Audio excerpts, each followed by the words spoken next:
माझं नाव संतोष विश्वनाथ पेठणकर, राहणार सिल्लोड, तालुका सिल्लोड, जिल्हा संभाजीनगर। मी एक माजी सैनिक आहे। मला 1.5 वर्ष रिटायरमेंट होऊन झालेलं आहे।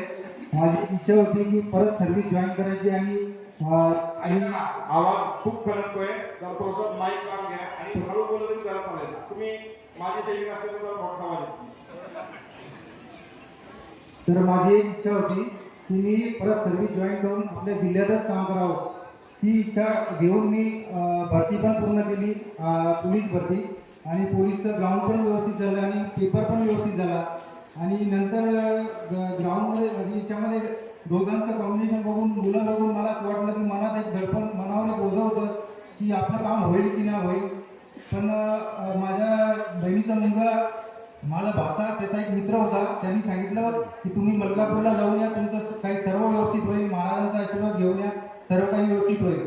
त्याच्या दुसऱ्या दिवशी आम्ही, माझ्या बहिणीची मुलं दोन्ही आणि मी, तिघंजण आम्ही इथं दर्शन घ्यायला आलो। संध्याकाळी बराच उशीर झाला, मला 8, 8:30, 9 वाजले।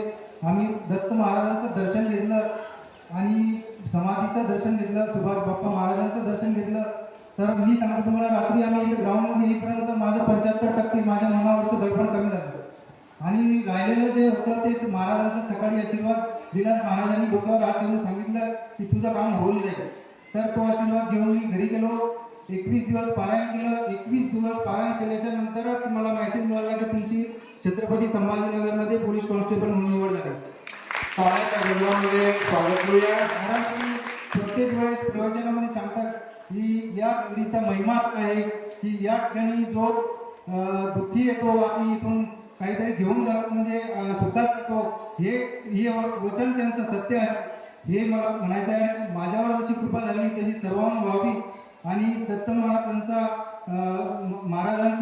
आणि सुभाष बाप्पा महाराजांचा आशीर्वाद माझ्या पाठीमागे हमेशा राहावा, माझ्याकडून सत्कार्य घडावं, हे आशीर्वाद मागतो।